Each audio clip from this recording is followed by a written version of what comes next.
কারোর সাথে এত বেশি মনের কথা বলো না যে সে যদি কথা বলা বন্ধ করে দেয় তাহলে তুমি বাকরুদ্ধ হয়ে পড়বে। কারো মুখ পানে এত বেশি চেও না, যদি সে মুখ ফিরিয়ে নেয় তাহলে তুমি অসহায় হয়ে পড়বে। যা পেয়েছো তা হারিয়ে যেতে দিও না, যা হারিয়েছো তা আর ফিরে পেতে চেও না। আর যা পাওনি ভেবে নিও তা কখনোই তোমার ছিল না। জীবনে টাকা কম ইনকাম করলেও নিজের প্রতি সৎ থেকো, এতে তোমার কুঁড়ে ঘরেও শান্তির ঘুম হবে। পিতামাতার সেবায় যে পুণ্য অর্জন হয় সেটা সমস্ত তীর্থস্থান ঘুরেও অর্জন করা যায় না। ঝগড়া করার পর যে ব্যক্তি প্রথমে কথা বলতে আসে সে কখনো নির্লজ্জ হয় না, তার কাছে সম্পর্কটার মূল্য অনেক বেশি। যদি ভগবানের স্থান মন্দিরে হয় তাহলে বাবা মা স্থান বৃদ্ধাশ্রমে কেন? শ্রীকৃষ্ণ বলেছেন, আমি স্বয়ং ঈশ্বর হয়েও নিয়তির নিয়মে কারাগারে জন্মাতে হয়েছিল। তাই জন্ম কখনোই মানুষের আসল পরিচয় হতে পারে না। কর্মের দ্বারা সকল প্রাণীর পরিচয় তৈরি হয়। অহংকার আর হিংসা ত্যাগ করো, কারণ তুমি এই পৃথিবীর অতিথি, মালিক না। সময় পেলে শ্মশান থেকে ঘুরে আসুন, দেখবেন কত অহংকার ছাই হয়ে আছে। সেদিনই প্রকৃত মানুষ হতে পারবেন যেদিন থেকে পোশাক আর টাকা দেখে মানুষের বিবেচনা করা বন্ধ করবেন। হঠাৎ করে অর্জুন দেখতে পেলেন একটি বিশাল বড় রাজপ্রাসাদ আর তার পাশে ছোট্ট একটি করে ঘর। তিনি সাথে সাথে শ্রীকৃষ্ণকে বললেন, প্রভু দেখুন এই পৃথিবীতে মানুষের ভাগ্য কতটা আলাদা। এই যে বড় প্রাসাদের মালিক, তার জীবনে কতই না আনন্দ, কতই না সুখ, আর এই ছোট্ট কুঁড়ে ঘরের মানুষটার কতই না কষ্ট।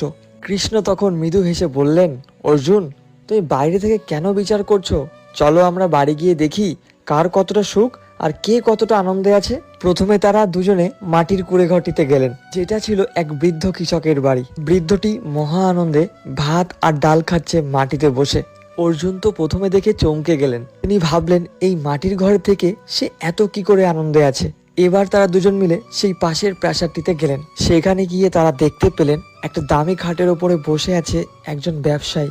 তার মাথায় কতই না টেনশন, কতই না চিন্তা, তার দুঃখ চিন্তা সবকিছুই তার মুখে স্পষ্ট দেখা যাচ্ছে।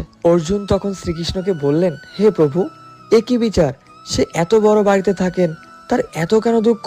আর উনি একজন কৃষক, একটা ছোট্ট ঘরে থাকে, তার জীবনে এত আনন্দ। তখন শ্রীকৃষ্ণ বললেন, হে পার্থ, এই যে ধনী ব্যক্তিকে দেখছো, তার কাছে অঢেল টাকা। সেই টাকার চিন্তায় রাতে ঠিকভাবে ঘুমাতেও পারে না।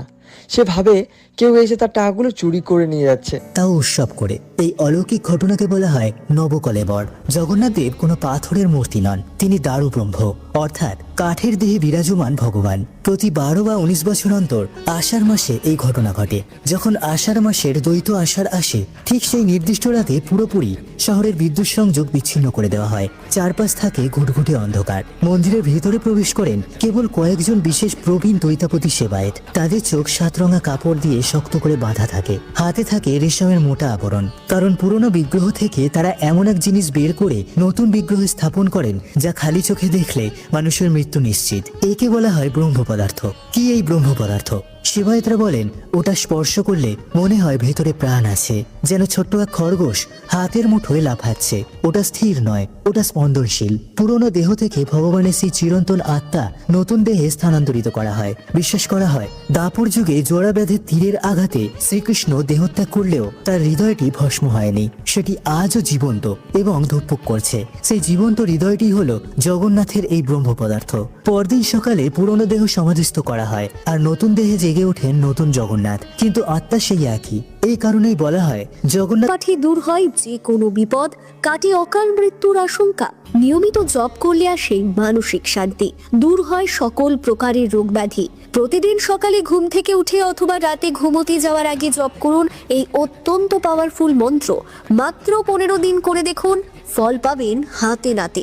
মন্ত্রটি হলো ওং ত্র্যম্বকম যজামহে সুগন্ধিম পুষ্টিবর্ধনম উর্বারুকমিব বন্ধনান মৃত্যুর্মুক্ষীয়মামৃতাৎ। এই মন্ত্র শুধু নিজের জন্য নয়, পরিবারের সুরক্ষা ও মঙ্গল কামনার জন্যও জপ করা যায়। যেমন অসুস্থ কাউকে ভালো করার জন্য কাছে তোমার হৃদয় দান করে যাও, যারা কেবল এর সুবিধা নিতে আসে। তুমি আশা করতে থাকো যে তারা বদলে যাবে, কিন্তু তারা তোমাকে ভেঙে ফেলতে থাকে। এই কারণে তুমি সব সময় হতাশ হও, ব্যবহৃত হও এবং অসহায় বোধ করো। এবার থামো।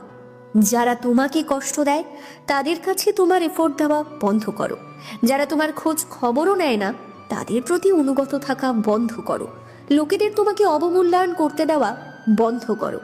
তোমার নিজের শান্তির দায়িত্ব তোমার, তোমার নিজের সুরক্ষার দায়িত্ব তোমার, তোমার নিজের সীমানা তৈরির দায়িত্ব তোমার। দয়ালু হও, কিন্তু তাহলে সামনে অনেক বাধা বিপত্তি আসবে, কখনো তো আবার পুরো মনটাই ভেঙে যাবে। কিন্তু তাও যদি তুমি নিজেকে অটুট রাখো, তাহলে দেখবে ভগবান কখনোই তোমাকে নিরাশ করবেন না। রাধে রাধে। খোঁটা দিও না, করতেই যদি হয় তাহলে সর্বদা নিঃস্বার্থভাবে করো যে কোনো কাজ, তার ফল সময় বিশেষে ঈশ্বর ঠিকই তোমাকে প্রদান করবেন। রাধে রাধে।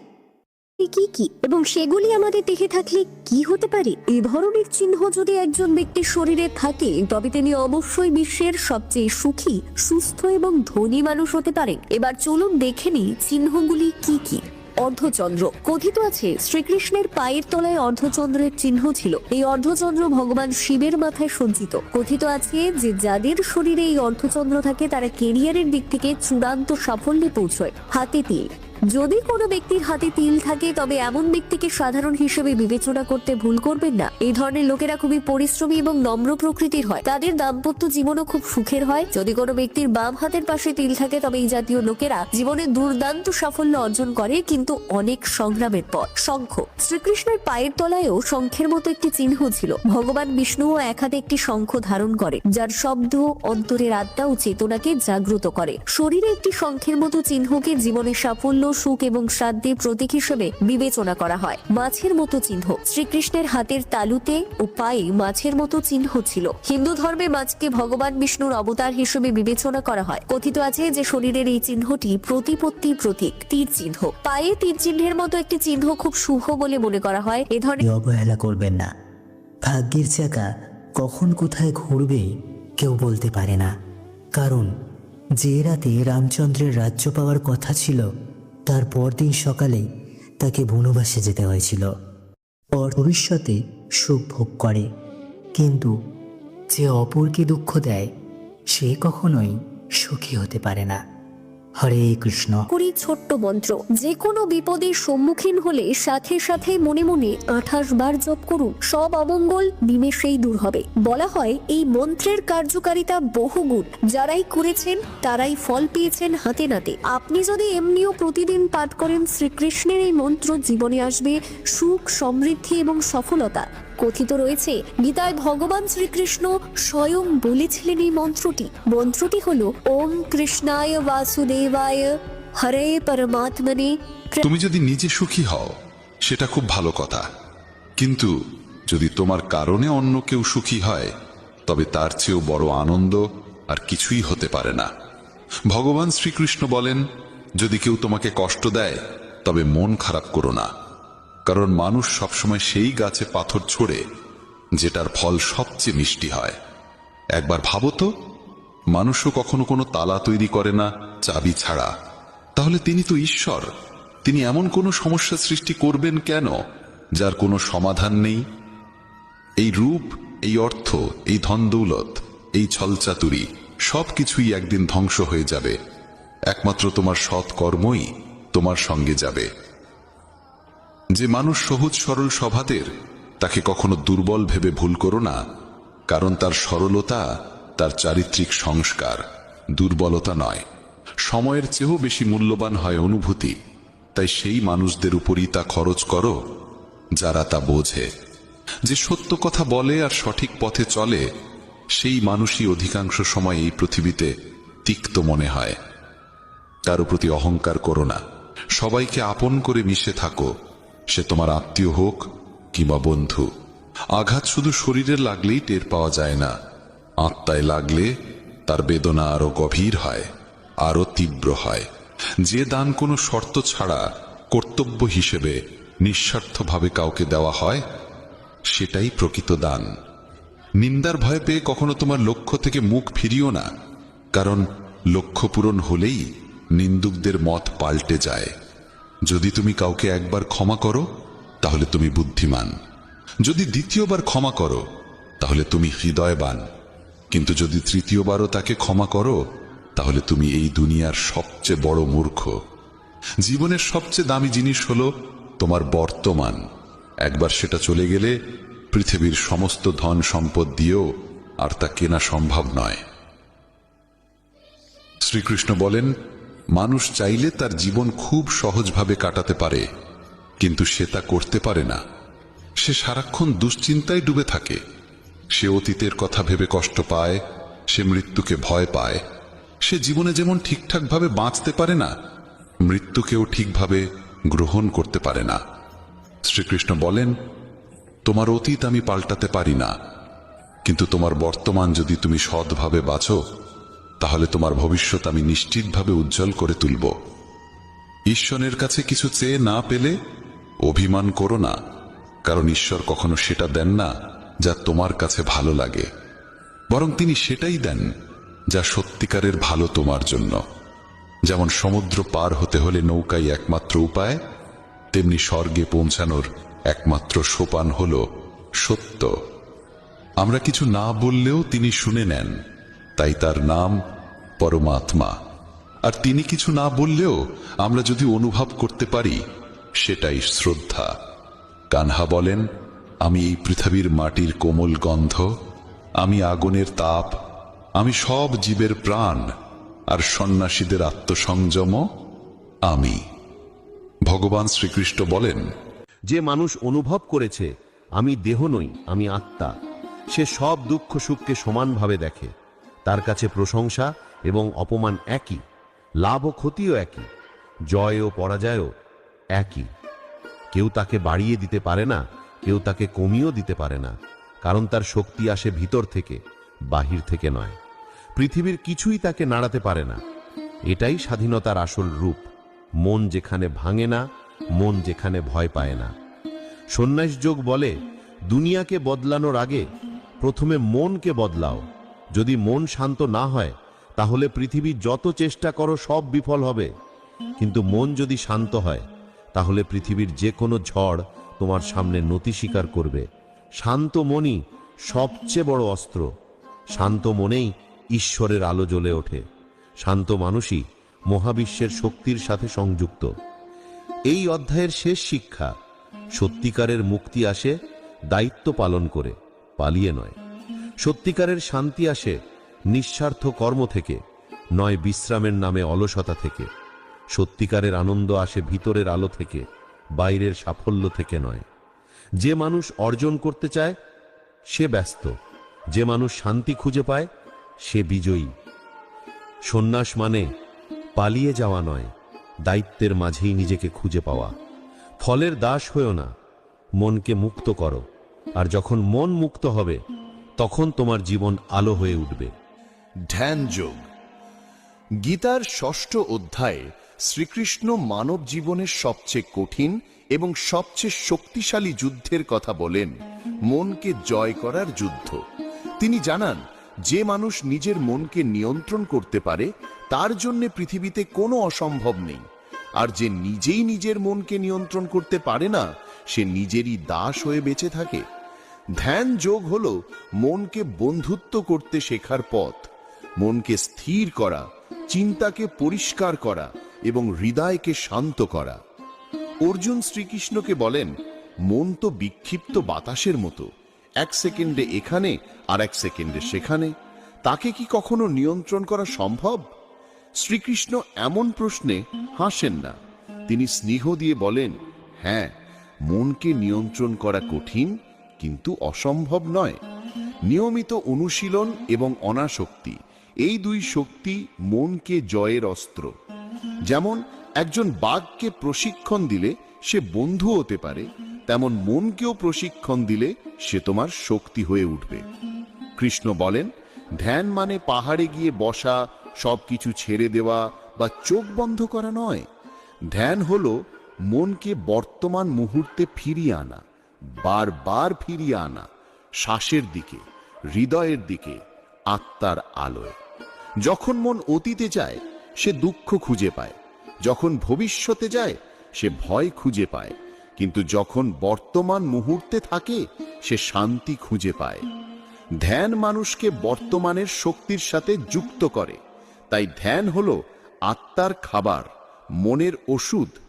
আজকের দ্রুতগতির জীবনে আমরা সবাই ছুটছি, দৌড়াচ্ছি, চাপের নিচে নিঃশ্বাস নিতে পারছি না। আমরা বলি সময় নেই, কিন্তু সময় নেই বলে ধ্যান না করা মানে ক্ষুধার্ত বলে খাবার না খাওয়া। মনের শান্তি ছাড়া জীবন দগ্ধ আগুনের মতো। তাই ধ্যান শুধু দরকার নয়, অপরিহার্য। ধ্যান যোগ শেখায় শরীরকে স্থির করো, শ্বাসকে গভীর করো, মনকে নীরব করো, চিন্তাকে ধীরে হওয়ার অনুমতি দাও।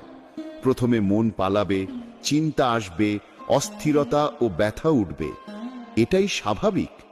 মনকে জোর করে থামানো যায় না। ধৈর্য রেখে মনকে বারবার শ্বাসের কাছে ফিরিয়ে আনো। এভাবে ধীরে ধীরে মন তোমার কথা শুনতে শুরু করবে।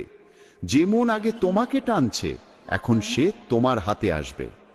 ধ্যান মানুষকে আলোকিত করে না, ধ্যান মানুষকে ভেঙে ফেলতে থাকা অন্ধকার থেকে রক্ষা করে। ধ্যানের মাধ্যমে চিন্তা তীক্ষ্ণ হয়, সিদ্ধান্ত পরিষ্কার হয়, আবেগ শান্ত হয়, ভয় দুর্বল হয়, শক্তি জেগে ওঠে। এই অধ্যায়ে কৃষ্ণ বলেন, যে মানুষ মনকে জয় করেছে সে বন্ধুর মতো চলতে পারে নিজের সাথেই। মন যদি বন্ধু হয়, শান্তি, আনন্দ, সুস্থতা, শক্তি সব তোমার সঙ্গে থাকবে। কিন্তু মন যদি শত্রু হয়, তাহলে সাফল্য, প্রেম, সম্পদ, সম্মান কিছুই তোমাকে সুখ দিতে পারবে না। মনই স্বর্গ বানায়, মনই নরক বানায়। তাই মানুষের সবচেয়ে বড় দায়িত্ব হলো নিজের মনকে সামলানো। জীবন বদলাতে চাইলে প্রথমে মন বদলাও, মনকে প্রশিক্ষণ দাও, মনকে শান্ত করো, মনকে ভুল পথে যেতে দিও না। মন যেদিকে তাকিয়ে থাকে, জীবনও সেদিকেই চলে যায়। তাই মনকে সর্বদা আলোর দিকে নির্দেশ করো, উদ্বেগের দিকে নয়। ধ্যান যোগ আমাদের আরেকটি বড় শিক্ষা দেয়। অতিরিক্ত বাসনা, ক্রোধ এবং ভয়ের মধ্যে মন কখনো শান্ত হতে পারে না। বাসনা মানুষকে বেঁধে রাখে, ক্রোধ তাকে পোড়ায়, ভয় তাকে দুর্বল করে। যে মানুষ ধ্যানের পথে হাঁটে, সেই তিন শত্রুকে চিনতে পারে এবং ধীরে ধীরে তা ভেঙে ফেলে। ধ্যান তোমাকে শেখায় অপেক্ষা করতে, সহ্য করতে, ধৈর্য রাখতে এবং সত্যকে উপলব্ধি করতে। যেভাবে আকাশে মেঘ আসে এবং যায়, কিন্তু আকাশ থাকে স্থির, তেমনি ধ্যানকারী মানুষের মধ্যে আবেগের ঢেউ আসে এবং যায়, কিন্তু সে স্থির থাকার শক্তি পায়। কৃষ্ণ বলেন, ধ্যান ছাড়া কেউ শান্ত হতে পারে না, শান্তি ছাড়া কেউ সুখী হতে পারে না, সুখ ছাড়া কেউ মুক্ত হতে পারে না। তাই ধ্যান হলো মুক্তির দরজা। ধ্যান মানুষকে বাহ্যিক সুখ থেকে ভেতরের শান্তির দিকে নিয়ে যায়। যে ব্যক্তি ধ্যান করে, সে নিজের ভিতরে ঈশ্বরের স্পর্শ অনুভব করে। এটাই আত্মসংযোগ। যখন তুমি নিজের ভেতরের আলো অনুভব করবে, তখন বাইরের কোনো অন্ধকার তোমাকে থামাতে পারবে না। ধ্যান তোমাকে পৃথিবীর অস্থিরতা থেকে সরিয়ে নেয় না, বরং অস্থিরতার মাঝেও স্থির থাকতে শেখায়। এটাই শক্তির আসল রূপ। এই অধ্যায়ে কৃষ্ণ আরেকটি গুরুত্বপূর্ণ সত্য শেখান। সফলতা সেই মানুষ পায় যার মন স্থির। স্থির মনেই বড় সিদ্ধান্ত নেওয়া যায়, সঠিক পথ দেখা যায়, সত্য বোঝা যায়, ঈশ্বরের নির্দেশ শোনা যায়। অস্থির মন অন্ধকারে ঘোরে, বিভ্রান্ত হয়, ভুল করে। তাই মনকে থামাও, থামলে সামনে পথ দেখবে। ধ্যান মানে পালানো নয়, ধ্যান মানে সামনে দাঁড়িয়ে ভেতর থেকে শক্তি টেনে আনা।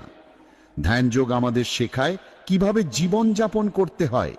সকাল শুরু করো স্থিরতার সাথে, শ্বাসের সঙ্গে বন্ধুত্ব করো। প্রতিদিন 5 থেকে 10 মিনিট মনকে নীরব হতে দাও। ধ্যান শুরুতে কঠিন লাগবে, অসম্ভব মনে হবে, কিন্তু ধীরে ধীরে এটা হবে শক্তির উৎস। নিয়মিত ধ্যান করলে দুঃখ কমে, রাগ কমে, ভয় ভেঙে যায়, আত্মবিশ্বাস বাড়ে এবং ভালোবাসা গভীর হয়। ধ্যান মানুষকে দেবত্বের পথে নিয়ে যায়। শেষে কৃষ্ণ বলেন, যে ধ্যানের পথে চলে তাকে কেউ জিততে পারে না। তার বিরুদ্ধে কোনো অস্ত্র নেই, কারণ তার শক্তি বাহিরের নয়, ভেতরের।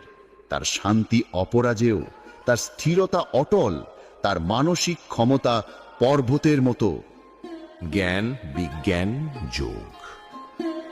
গীতার 7ম অধ্যায়ে শ্রীকৃষ্ণ যে সত্য প্রকাশ করেন, তা মানুষের উপলব্ধিকে সম্পূর্ণ বদলে দেয়। এখানে তিনি অর্জুনকে শুধু জ্ঞান নয়, বিজ্ঞান অর্থাৎ উপলব্ধি, অনুধাবন এবং অভিজ্ঞতার কথা বলেন। কারণ পৃথিবীতে দুই ধরনের জ্ঞান আছে, একটি বইয়ের জ্ঞান যা মনে থাকে, আর একটি জীবনের জ্ঞান যা আত্মায় জাগে। প্রথমটি শোনা যায়, বলা যায়, শেখানো যায়, কিন্তু দ্বিতীয়টি অনুভব করতে হয়, উপলব্ধি করতে হয়। জ্ঞান হলো আলো দেখা, বিজ্ঞান হলো আলোয় দাঁড়ানো। জ্ঞান হলো বিশ্বাস, বিজ্ঞান হলো অভিজ্ঞতা। এই অধ্যায়ে কৃষ্ণ চান অর্জুন শুধু বুঝুক নয়, অনুভব করুক। তাই তিনি বলেন, আমি এই মহাবিশ্বের উৎস, সব কিছু আমার মধ্যে জন্মেছে, আমার মধ্যে বেঁচে আছে এবং আমার মধ্যেই ফিরে যায়। তিনি বলেন, আমি পানির স্বাদ, আমি আগুনের আগুন, আমি বাতাসের গতি, আমি আকাশের নীরবতা, আমি চাঁদের আলো, আমি সূর্যের শক্তি, আমি হৃদয়ের বিবেক, আমি জীবনের শ্বাস। তিনি জানান ঈশ্বর কোথাও দূরে নয়, ঈশ্বর চারপাশে, ভিতরে, প্রতিটি শ্বাসে, প্রতিটি কণায়, প্রতিটি অস্তিত্বে। শ্রীকৃষ্ণ শেখান, মানুষ ঈশ্বরকে খোঁজে মন্দিরে, গ্রন্থে, রীতিতে, দেহে, কিন্তু সত্যিকারের ঈশ্বর অভিজ্ঞ করা যায় জীবনের গভীরতায়, ভক্তিতে, সত্যে, প্রেমে, আত্মসমর্পণে, সচেতনতার মধ্যে। তিনি বলেন, যে আমাকে দেখতে চায় সে চোখ খুলে দেখুক পৃথিবীর সৌন্দর্যকে, যে আমাকে শুনতে চায় সে মন খুলে শুনুক নীরবতার ধ্বনি, যে আমাকে খুঁজে পেতে চায় সে নিজের হৃদয়ে তাকাক। কারণ ঈশ্বর কোনো রূপ নয়, এলিমেন্ট, শক্তি, উপস্থিতি, প্রবাহ এবং চেতনা। যে মানুষ কৃতজ্ঞ, সত্যনিষ্ঠ, দয়ালু, নির্লোভ, শান্ত, সেই ঈশ্বরের স্পর্শ অনুভব করতে পারে। ঈশ্বর খুঁজে পাওয়া যায় উপলব্ধিতে, না যে নামে ডিকে। এই অধ্যায়ে শ্রীকৃষ্ণ মানুষ কেন ঈশ্বরকে দেখতে পায় না এর কারণ গভীরভাবে বোঝান। তিনি বলেন, মানুষ 5টি জিনিসে আটকা পড়ে: কামনা, লোভ, রাগ, অহংকার এবং ভয়। এগুলো আয়নার ওপর জমে থাকা ধুলোর মতো। যতক্ষণ ধুলো পরিষ্কার না হবে মুখ দেখা যাবে না। তেমনি যতক্ষণ মন কামনার গোলমালে ভরা থাকবে আত্মার আলো দেখা যাবে না। যতক্ষণ লোভ মানুষের চোখ ঢেকে রাখবে সত্য দেখবে কি করে? যতক্ষণ অহংকার মাথায় বসে থাকবে ঈশ্বরকে অনুভব করা অসম্ভব। শ্রীকৃষ্ণ বলেন, যে তার মন পরিষ্কার করে, চরিত্রকে পবিত্র করে এবং নিজেকে জাগিয়ে তোলে, সে আমাকে খুঁজে পায়। আর যে শুধু বাহ্যিক দেখায় ব্যস্ত থাকে সেই জীবনভর খুঁজে বেড়ায়, তবুও পায় না। শ্রীকৃষ্ণ আরো বলেন, মানুষ 4 ধরনের কারণে ঈশ্বরের পথে আসে: দুঃখে, কৌতূহলে, লাভের আশায় বা সত্যের সন্ধানে। এবং এর মধ্যে সবচেয়ে শ্রেষ্ঠ সেই যে সত্যকে খুঁজতে আসে, কারণ সত্য জানলেই সব প্রশ্ন শেষ হয়ে যায়। যে সত্য জানে যে সবকিছুই ঈশ্বরের প্রকাশ, সে আর কাউকে ঘৃণা করতে পারে না, আঘাত করতে পারে না, ভাঙতে পারে না। তার জীবন হয়ে যায় আলো, প্রেম এবং শান্তি। এই অধ্যায় শ্রীকৃষ্ণ মানুষকে সবচেয়ে সংকটপূর্ণ ফাঁদ সম্পর্কে সতর্ক করেন। যারা বস্তুগত জিনিসকে ঈশ্বর ভাবে তারা আসলে সফর শুরু হওয়ার আগেই শেষ করে দেয়। অনেকেই ঈশ্বরকে খোঁজে দুনিয়ার চকচকে জিনিসের মধ্যে: টাকা, ক্ষমতা, প্রতিপত্তি, সাফল্য, দেহ, রূপ, প্রশংসা। তারা ভাবে এগুলো পেলেই সুখ আসবে, শান্তি আসবে, ঈশ্বর মিলবে। কিন্তু এসবই ক্ষণস্থায়ী। আজ আছে, কাল নেই। আজ আলো, কাল অন্ধকার। স্থায়ী কিছু নয়। আর যে মানুষ এদের উপর দাঁড়িয়ে জীবন বানায় সে একদিন ভেঙে পড়ে। কিন্তু যে মানুষ আত্মার আলোতে দাঁড়ায়, সামনে যে ঝড়ই আসুক অটল থাকে। শ্রীকৃষ্ণ বলেন, যে আমাকে জানে তাকে আর কিছু নাড়া দিতে পারে না। কারণ বাস্তব সুখ আসে ভিতর থেকে, বাইরে থেকে নয়। বাইরে সুখ কেবল ক্ষণিক, ভিতরের সুখ চিরন্তন। শ্রীকৃষ্ণ আরো বলেন, যে মানুষ জ্ঞান এবং উপলব্ধি অর্জন করে তার মধ্যে 3টি জিনিস জন্মায়: ভক্তি, আত্মসমর্পণ এবং সমদর্শিতা। ভক্তি তাকে নম্র করে, আত্মসমর্পণ তাকে শান্ত করে, আর সমদর্শিতা তাকে শক্তিশালী করে। যে মানুষ সকল জীবের মধ্যে ঈশ্বরকে দেখে, সে কারোর ক্ষতি করতে পারে না, কারোর বিরুদ্ধে ঘৃণা রাখে না, সে ক্ষমা শেখে, সে সহযোগিতা শেখে, সে ভালোবাসা শেখে। তার মধ্যে অহংকার নেই। সে জানে মহত্ব আসে ভিতর থেকে, বাইরে থেকে নয়। এই অধ্যায়ের শেষ বার্তা, যে সত্য জানে সে মুক্ত, যে সত্য উপলব্ধি করে সে পরম শান্তি পায়, যে সত্যে বাঁচে তাকে মহাবিশ্ব রক্ষা করে। ঈশ্বর দূরে নন, খুবই কাছে, আমাদের নিঃশ্বাসে, আমাদের হৃদস্পন্দনে, আমাদের নীরবতায়। ঈশ্বরকে দেখার জন্য চোখ খোলো না, হৃদয় খোলো, কারণ ঈশ্বর দূরে নন, ঈশ্বর ভেতরেই। তুমি যত গভীরে যাবে, ঈশ্বর তত কাছে আসবেন।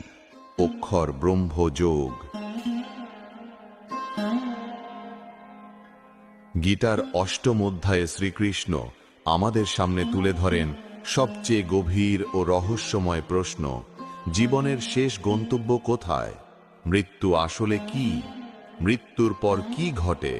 আত্মা কোথায় যায় এবং কিভাবে একজন মানুষ মৃত্যুর মুহূর্তেও মুক্তি পেতে পারে?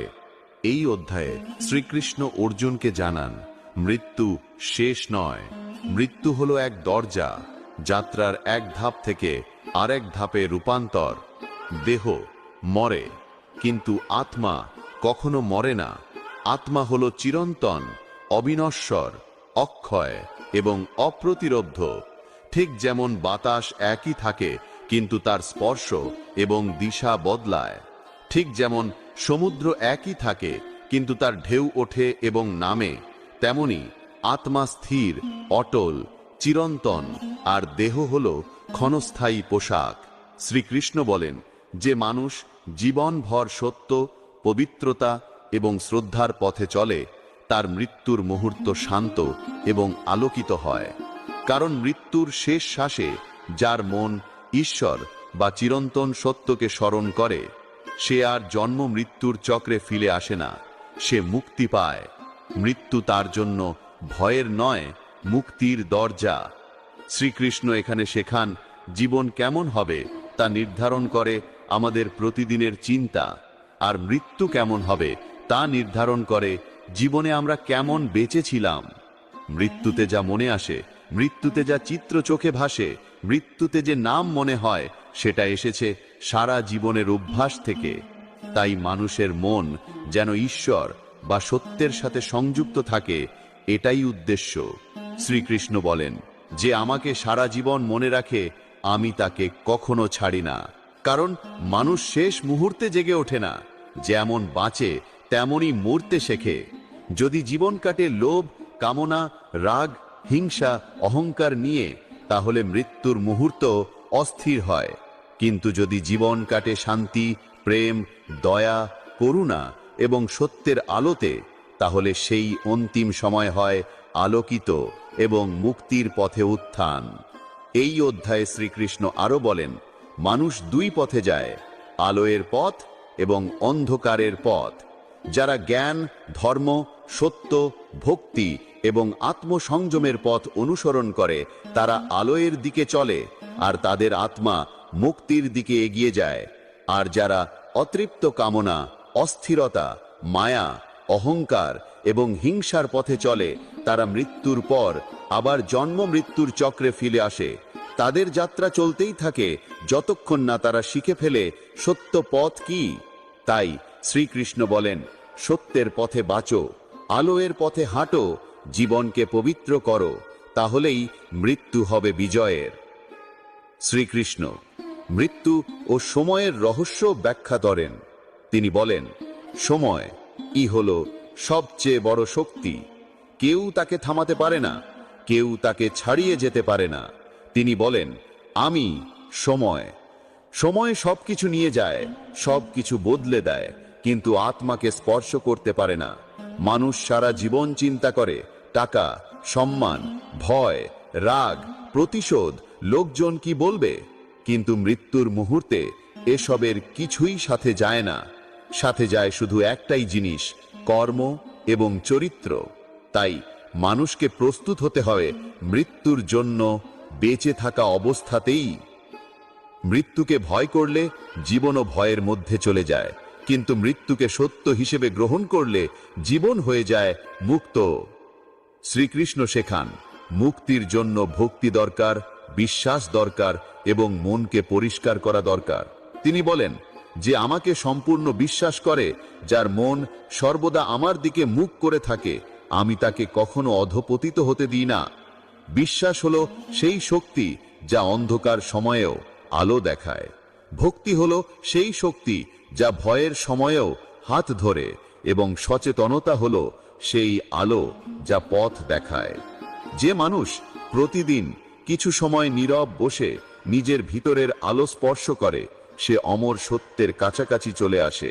মৃত্যুকে হারায় যে নয় যে মরে না, বরং যে মৃত্যু ছাড়িয়ে যেতে পারে। এই অধ্যায়ে শ্রীকৃষ্ণ আরো একটি বিস্ময়কর সত্য জানান। মানুষ যখন আত্মার প্রকৃত স্বরূপ এবং ঈশ্বরের চিরন্তন উপস্থিতি বুঝতে শেখে, তখন তার জীবনে কষ্ট থাকলেও সে কষ্টে দুঃখ পায় না, দুঃখ থাকলেও সে হতাশ হয় না, মৃত্যু থাকলেও সে ভয় পায় না, কারণ সে জানে আমি দেহ নই, দেহ ভেঙে পড়বে, কিন্তু আমি আলো, আমি চিরন্তন আত্মা, অক্ষর ব্রহ্ম। আর এই উপলব্ধি হলো মানুষের জীবনের সর্বোচ্চ বিজয়। অষ্টম অধ্যায়ের মূল বার্তা হলো, জীবন যাপন করো এমন ভাবে যাতে মৃত্যুর মুহূর্ত হয় হাসি এবং আলো দিয়ে ভরা। জীবন কাটাও আলোয়ের পথে, তাহলে মৃত্যুও হবে আলোয়ের পথে। প্রতিটি শ্বাসকে সম্মান দাও, প্রতিটি মুহূর্তকে মূল্য দাও, প্রতিটি সম্পর্ককে পবিত্র রাখো, প্রতিটি কাজকে উদ্দেশ্য নিয়ে করো, তাহলেই আত্মা মুক্তির দিকে এগিয়ে যাবে। মৃত্যুকে ভয় করো না, মৃত্যু উপহার বুঝো। মৃত্যু যেখানে শেষ মনে হয়, সেখানেই শুরু। আত্মা অক্ষয়, চিরন্তন, আলো। যে এই সত্য জানে, তাকে কেউ হারাতে পারে না। রাজবিদ্যা, রাজগুহ্য যোগ। গীতার নবম অধ্যায়কে বলা হয় শিক্ষার রাজা এবং গোপন রহস্যের রাজা, কারণ এখানে শ্রীকৃষ্ণ প্রকাশ করেন জীবনের সবচেয়ে অমূল্য এবং সবচেয়ে রক্ষিত সত্য। তিনি অর্জুনকে বলেন, এটা সেই জ্ঞান যা মানুষকে সরাসরি মুক্তির দিকে নিয়ে যায়, যা সর্বোচ্চ, যা পবিত্র, যা নিখুঁত, যা উপলব্ধি করা সহজ এবং যা অভিজ্ঞতা করা যায়। কৃষ্ণ জানান, ঈশ্বর কোথাও দূরের কোনো স্বর্গে বসে নেই। ঈশ্বর এই পৃথিবীর প্রতিটি কণায়, প্রতিটি প্রাণে, প্রতিটি শ্বাসে, প্রতিটি হৃৎস্পন্দনে। তিনি বলেন, আমি এই সমগ্র মহাবিশ্বে উপস্থিত, আমি সব কিছুকে ধারণ করে আছি, আর সব কিছু আমার মধ্যেই আছে। মানুষ ঈশ্বরকে খোঁজে অজানার মধ্যে, কিন্তু ঈশ্বর তো খুব কাছেই, আমাদের ভেতরেই, আমাদের অস্তিত্বের কেন্দ্রে। কৃষ্ণ বলেন, মানুষ আমাকে দেখে না, কারণ তাদের চোখ মায়ায় অন্ধ হয়ে আছে। এই মায়া হলো দেহে, নাম যশে, সম্পদে, আকাঙ্ক্ষায়, অহংকারে, তুলনায়, প্রতিযোগিতায় এবং ভয়ে আটকে থাকা। মানুষ যখন বলে আমি, আমার, আমার চাই, তখন ঈশ্বরকে দেখতে পায় না। কিন্তু যখন হৃদয় নরম হয়, মন পবিত্র হয়, অহং ভেঙে পড়ে, তখন সত্য প্রকাশ পায়। এই অধ্যায় বলে, ঈশ্বর কঠিন নন, মানুষের মনই কঠিন। ঈশ্বর পথ বন্ধ করেন না, মানুষ নিজেই দরজা বন্ধ করে রাখে সন্দেহ, রাগ, অহংকার আর অনাস্থায়। ঈশ্বরের কাছে পৌঁছনো মানে প্রার্থনা করা নয়, বরং ভালোবাসা করা। ঈশ্বরের কাছে পৌঁছনো মানে নিয়ম পালন করা নয়, বরং হৃদয় খুলে দেওয়া। কৃষ্ণ বলেন, যে ভক্তি ভরে আমাকে স্মরণ করে, আমি তাকে কখনো ছাড়ি না। তিনি বলেন, সাধারণ কাজও যদি ভক্তি ভরে আমাকে উৎসর্গ করা হয়, সেটাই পূজা।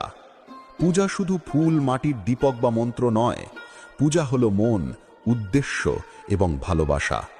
তিনি বলেন, একটি পাতা, একটি ফুল, এক ফোঁটা জল বা একটি ফল যদি তা ভক্তি ভরে উৎসর্গ করো, আমি তা গ্রহণ করি, কারণ ঈশ্বর বাহ্যিক জিনিস দেখেন না, তাকে স্পর্শ করে শুধুই ভক্তি। শ্রীকৃষ্ণ শেখান, সব মানুষ তার সন্তান। তিনি কাউকে প্রত্যাখ্যান করেন না, কাউকে ছোট করে দেখেন না। তিনি বলেন, পাপী মানুষও যদি সত্যভাবে আমার পথে আসে, সেও পবিত্র হয়ে যায়, কারণ কোনো মানুষ তার অতীত নয়, সে তার বর্তমান কাজ এবং ভবিষ্যতের সিদ্ধান্ত। যে মানুষ ভুল করে কিন্তু ভুল থেকে শিক্ষা নিয়ে উঠে দাঁড়ায়, সে পবিত্র। আর যে মানুষ অহংকারে বলে আমার ভুল নেই, সে অন্ধকারে হারিয়ে যায়। কৃষ্ণ বলেন, যে মানুষ আমাকে ভালোবাসে তাকে আমি রক্ষা করি, আর যে মানুষ আমাকে ভুলে যায় সে নিজেই কষ্ট ডেকে আনে। মহাবিশ্ব কখনো শাস্তি দেয় না, মহাবিশ্ব পাঠ শেখায়। এই অধ্যায়ের এক চমৎকার বার্তা হলো, ভক্তি এবং ভালোবাসা সবকিছু বদলে দিতে পারে। ভক্তি মানে দুর্বলতা নয়, ভক্তি মানে আত্মার শক্তি। ভক্তি মানে মাথা নোয়ানো নয়, ভক্তি মানে হৃদয় খোলা। ভক্তি হলো আত্মার অন্তরতম সংযোগ, যার কাছে ঈশ্বর শক্তি, আলো এবং নির্ভরতায় রূপ। কষ্ট পায়, সে মৃত্যুকে ভয় পায়। সে জীবনে যেমন ঠিকঠাকভাবে বাঁচতে পারে না, মৃত্যুকেও ঠিকভাবে গ্রহণ করতে পারে না। শ্রীকৃষ্ণ বলেন, তোমার অতীত আমি পাল্টাতে পারি না, কিন্তু তোমার বর্তমান যদি তুমি সৎভাবে বাঁচো, তাহলে তোমার ভবিষ্যৎ আমি নিশ্চিতভাবে উজ্জ্বল করে তুলব। ঈশ্বরের কাছে কিছু চেয়ে না পেলে অভিমান করো না, কারণ ঈশ্বর কখনো সেটা দেন না যা তোমার কাছে ভালো লাগে, বরং তিনি সেটাই দেন যা সত্যিকারের ভালো তোমার জন্য। যেমন সমুদ্র পার হতে হলে নৌকাই একমাত্র উপায়, তেমনি স্বর্গে পৌঁছানোর একমাত্র সোপান হল সত্য। আমরা কিছু না বললেও তিনি শুনে নেন, তাই তার নাম পরমাত্মা।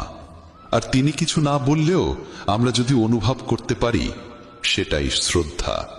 কানহা বলেন, আমি এই পৃথিবীর মাটির কোমল গন্ধ, আমি আগুনের তাপ, আমি সব জীবের প্রাণ, আর সন্ন্যাসীদের আত্মসংযম আমি। ভগবান শ্রীকৃষ্ণ বলেন, যে মানুষ অনুভব করেছে আমি দেহ নই, আমি আত্মা, সে সব দুঃখ সুখকে সমানভাবে দেখে। তার কাছে প্রশংসা এবং অপমান একই, লাভ ও ক্ষতিও একই, জয় ও পরাজয়ও একই। কেউ তাকে বাড়িয়ে দিতে পারে না, কেউ তাকে কমিয়েও দিতে পারে না, কারণ তার শক্তি আসে ভিতর থেকে, বাহির থেকে নয়। পৃথিবীর কিছুই তাকে নাড়াতে পারে না। এটাই স্বাধীনতার আসল রূপ। মন যেখানে ভাঙে না, মন যেখানে ভয় পায় না। সন্ন্যাস যোগ বলে, দুনিয়াকে বদলানোর আগে প্রথমে মনকে বদলাও। যদি মন শান্ত না হয়, তাহলে পৃথিবী যত চেষ্টা করো সব বিফল হবে। কিন্তু মন যদি শান্ত হয়, তাহলে পৃথিবীর যে কোনো ঝড় তোমার সামনে নতি স্বীকার করবে। শান্ত মনই সবচেয়ে বড় অস্ত্র। শান্ত মনেই ঈশ্বরের আলো জ্বলে ওঠে।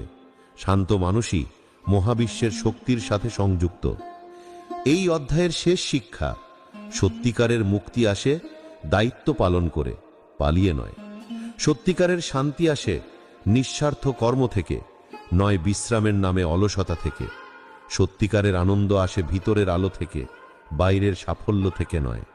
যে মানুষ অর্জন করতে চায় সে ব্যস্ত, যে মানুষ শান্তি খুঁজে পায় সে বিজয়ী। সন্ন্যাস মানে পালিয়ে যাওয়া নয়, দায়িত্বের মাঝেই নিজেকে খুঁজে পাওয়া।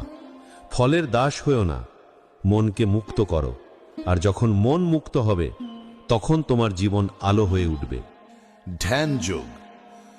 গীতার ৬ষ্ঠ অধ্যায়ে শ্রীকৃষ্ণ মানব জীবনের সবচেয়ে কঠিন এবং সবচেয়ে শক্তিশালী যুদ্ধের কথা বলেন, মনকে জয় করার যুদ্ধ। তিনি জানান, যে মানুষ নিজের মনকে নিয়ন্ত্রণ করতে পারে, তার জন্য পৃথিবীতে কোনো অসম্ভব নেই। আর যে নিজেই নিজের মনকে নিয়ন্ত্রণ করতে পারে না, সে নিজেরই দাস হয়ে বেঁচে থাকে। ধ্যান যোগ হল মনকে বন্ধুত্ব করতে শেখার পথ। মনকে স্থির করা, চিন্তাকে পরিষ্কার করা এবং হৃদয়কে শান্ত করা। অর্জুন শ্রীকৃষ্ণকে বলেন, মন তো বিক্ষিপ্ত বাতাসের মতো, এক সেকেন্ডে এখানে আর এক সেকেন্ডে সেখানে, তাকে কি কখনো নিয়ন্ত্রণ করা সম্ভব?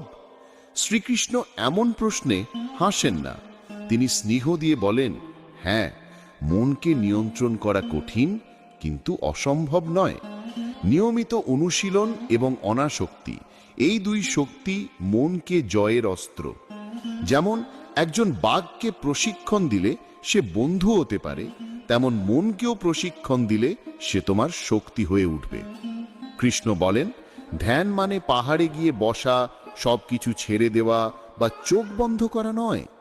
ধ্যান হলো মনকে বর্তমান মুহূর্তে ফিরিয়ে আনা, বারবার ফিরিয়ে আনা, শ্বাসের দিকে, হৃদয়ের দিকে, আত্মার আলোয়। যখন মন অতীতে যায় সে দুঃখ খুঁজে পায়, যখন ভবিষ্যতে যায় সে ভয় খুঁজে পায়, কিন্তু যখন বর্তমান মুহূর্তে থাকে সে শান্তি খুঁজে পায়। ধ্যান মানুষকে বর্তমানের শক্তির সাথে যুক্ত করে। তাই ধ্যান হলো আত্মার খাবার, মনের ওষুধ। আজকের দ্রুতগতির জীবনে আমরা সবাই ছুটছি, দৌড়াচ্ছি, চাপের নিচে নিঃশ্বাস নিতে পারছি না। আমরা বলি সময় নেই, কিন্তু সময় নেই বলে ধ্যান না করা মানে ক্ষুধার্ত বলে খাবার না খাওয়া। মনের শান্তি ছাড়া জীবন দগ্ধ আগুনের মতো। তাই ধ্যান শুধু দরকার নয়, অপরিহার্য। ধ্যান যোগ শেখায় শরীরকে স্থির করো, শ্বাসকে গভীর করো, মনকে নীরব করো, চিন্তাকে ধীরে হওয়ার অনুমতি দাও। প্রথমে মন পালাবে, চিন্তা আসবে, অস্থিরতা ও ব্যথা উঠবে। এটাই স্বাভাবিক। মনকে জোর করে থামানো যায় না। ধৈর্য রেখে মনকে বারবার শ্বাসের কাছে ফিরিয়ে আনো। এভাবে ধীরে ধীরে মন তোমার কথা শুনতে শুরু করবে। যে মন আগে তোমাকে টানছে এখন সে তোমার হাতে আসবে। ধ্যান মানুষকে আলোকিত করে না, ধ্যান মানুষকে ভেঙে ফেলতে থাকা অন্ধকার থেকে রক্ষা করে। ধ্যানের মাধ্যমে চিন্তা তীক্ষ্ণ হয়, সিদ্ধান্ত পরিষ্কার হয়, আবেগ শান্ত হয়, ভয় দুর্বল হয়, শক্তি জেগে ওঠে। এই অধ্যায়ে কৃষ্ণ বলেন, যে মানুষ মনকে জয় করেছে সে বন্ধুর মতো চলতে পারে নিজের সাথেই।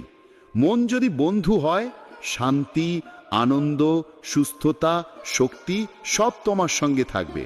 কিন্তু মন যদি শত্রু হয় তাহলে সাফল্য, প্রেম, সম্পদ, সম্মান কিছুই তোমাকে সুখ দিতে পারবে না। মনই স্বর্গ বানায়, মনই নরক বানায়। তাই মানুষের সবচেয়ে বড় দায়িত্ব হলো নিজের মনকে সামলানো। জীবন বদলাতে চাইলে প্রথমে মন বদলাও, মনকে প্রশিক্ষণ দাও, মনকে শান্ত করো, মনকে ভুল পথে যেতে দিও না। মন যেদিকে তাকিয়ে থাকে জীবনও সেদিকেই চলে যায়।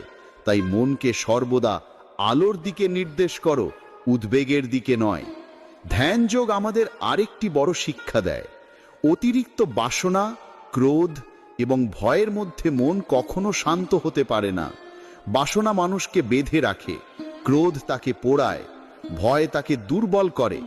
যে মানুষ ধ্যানের পথে হাঁটে সেই তিন শত্রুকে চিনতে পারে এবং ধীরে ধীরে তা ভেঙে ফেলে। ধ্যান তোমাকে শেখায় অপেক্ষা করতে, সহ্য করতে, ধৈর্য রাখতে এবং সত্যকে উপলব্ধি করতে। যেভাবে আকাশে মেঘ আসে এবং যায় কিন্তু আকাশ থাকে স্থির, তেমনি ধ্যানকারী মানুষের মধ্যে আবেগের ঢেউ আসে এবং যায়, কিন্তু সে স্থির থাকার শক্তি পায়। কৃষ্ণ বলেন, ধ্যান ছাড়া কেউ শান্ত হতে পারে না, শান্তি ছাড়া কেউ সুখী হতে পারে না, সুখ ছাড়া কেউ মুক্ত হতে পারে না। তাই ধ্যান হলো মুক্তির দরজা। ধ্যান মানুষকে বাহ্যিক সুখ থেকে ভেতরের শান্তির দিকে নিয়ে যায়। যে ব্যক্তি ধ্যান করে সে নিজের ভিতরে ঈশ্বরের স্পর্শ অনুভব করে। এটাই আত্মসংযোগ। যখন তুমি নিজের ভেতরের আলো অনুভব করবে তখন বাইরের কোনো অন্ধকার তোমাকে থামাতে পারবে না।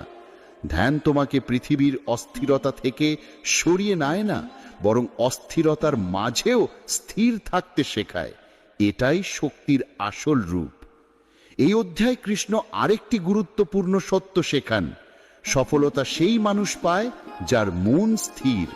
স্থির মনেই বড় সিদ্ধান্ত নেওয়া যায়, সঠিক পথ দেখা যায়, সত্য বোঝা যায়, ঈশ্বরের নির্দেশ শোনা যায়।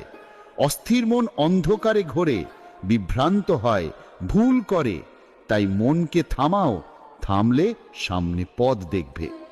ধ্যান মানে পালানো নয়, ধ্যান মানে সামনে দাঁড়িয়ে ভেতর থেকে শক্তি টেনে আনা। ধ্যান যোগ আমাদের শেখায় কিভাবে জীবন যাপন করতে হয়। সকাল শুরু করো স্থিরতার সাথে, শ্বাসের সঙ্গে বন্ধুত্ব করো। প্রতিদিন 5 থেকে 10 মিনিট মনকে নীরব হতে দাও। ধ্যান শুরুতে কঠিন লাগবে, অসম্ভব মনে হবে, কিন্তু ধীরে ধীরে এটা হবে শক্তির উৎস। নিয়মিত ধ্যান করলে দুঃখ কমে, রাগ কমে, ভয় ভেঙে যায়, আত্মবিশ্বাস বাড়ে এবং ভালোবাসা গভীর হয়। ধ্যান মানুষকে দেবত্বের পথে নিয়ে যায়। শেষে কৃষ্ণ বলেন, যে ধ্যানের পথে চলে তাকে কেউ জিততে পারে না। তার বিরুদ্ধে কোনো অস্ত্র নেই, কারণ তার শক্তি বাহিরের নয়, ভেতরের। তার শান্তি অপরাজেয়, তার স্থিরতা অটল, তার মানসিক ক্ষমতা পর্বতের মতো। জ্ঞান, বিজ্ঞান, যোগ।